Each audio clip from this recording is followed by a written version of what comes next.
Yes, ladies and gentlemen, the bulls are back, the crypto bulls, finally. But first of all, let's have a look at gold, because finally, gold reached my buying zone. For me, here on the 18th of June, it didn't go low enough for my likings. And today we finally did hit here the daily support, and it looks like it is acting again as support. So we're bouncing up from here. I don't think at the end that we will go to this naked point of control. No, of course, there's still a possibility that we get like a quick wick down. Because if you follow the people who know a lot about gold, they say that there's still a lot of big institutions having big short positions, so they need to close them, and for that to close profitable, they need to push price even more down. Of course, nobody knows where exactly the point is where they will close out their shorts.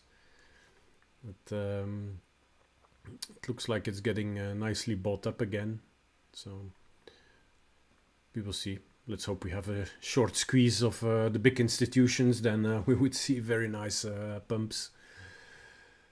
All right, silver then the same here. We are back in the range. So I already bought here. So today I didn't buy back, but I'm also not selling. To me, this is still a bullish price structure. The S&P 500, who wants to invest in this? Yesterday, how much? Plus 0.16. Today, plus 0.08. So compared, of course, to Bitcoin, which is almost 5.5 for the moment. So let's switch to the lower time frames. So we finally did break through the high of point B. So we made, that means, let's take the 4 hour. So as you can see on the 4 hour chart, we finally made a new higher high. And so that means my Fibonacci retracement, I can pull it all the way up there. So if we take the volume, the session volume, so what do we still have? The CME gap, which is not filled yet, which is still around the golden zone over here. For the rest, I don't really see much confluence here. So for the moment, I don't really know where we might retrace to.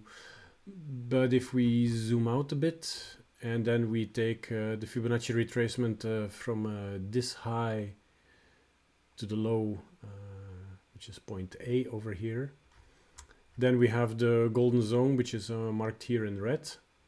And that's where we are now. Did we touch it? Yes, we touched it. So we did touch the 0.618 retracement. So usually this is resistance. So what we can draw as well might be a support line. So from the low of C, and then we go all the way up like this. So now we touched once here, twice, and now, as you know, I'm waiting for the third touch, and that's usually the one which will break the trend line. So we might do something like this. So we're at resistance, we might come down, break through, maybe retest, and then finally go lower. Anyway, for me, this will be buying the dip opportunity. What you do, that's of course up to you. But for me, now that we have a new high on the 4 hour, makes me bullish, and so any retracement in this zone, I will buy it. Let's have a look.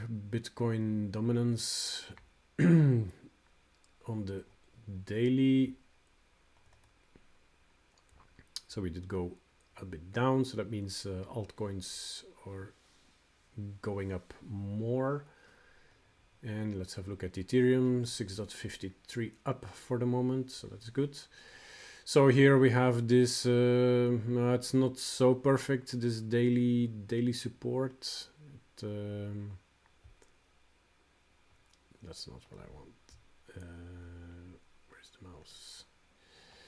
Here we go. So it did offer support over here. This red candle was also support. Green one did wick below and closed above. And then the red one here, we did go through. Maybe over here, yeah, can maybe also seen as a daily resistance where we are now. But here a bit more up at 2,352. It looks like here it got it offered better support, so probably this will become resistance here for a bit. So, but as usual, Ethereum is following Bitcoin, so if Bitcoin turns around here, then Ethereum will do the same. And this daily resistance is also more or less the mid of the channel. So this one is this one in blue. So now I've extended it. So yeah, the middle of a channel is usually as well a zone of resistance. And then wow, XRP I just see now plus 11%. Okay, that's good. And then, oh yeah, a chart we haven't seen for a while. So that's the S&P divided by gold. So are we better off in gold or in the S&P 500? And it's climbing up, so it means we're better off in the S&P 500. If the candles are going down, then it means that gold is outperforming the S&P 500. Let's have a quick look. Euro, Hungarian forint. So it looks like we're coming up again. That's good. Marathon oil. So here we did come back to the highs we already had, got rejected, and it's coming down now again. And then Viva Systems. Yeah, looks like we're slowly gonna have to close out this one. I did put an alert on the high over there, so if we break point X, then that will be it for me. Then I will close it. So the algo trading, then let's have a quick look there. Oh no, this is Ethereum. Okay, this is not good. So this should be Tezos.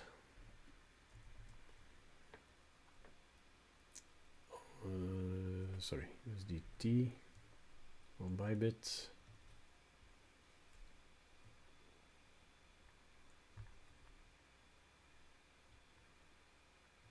Oh well,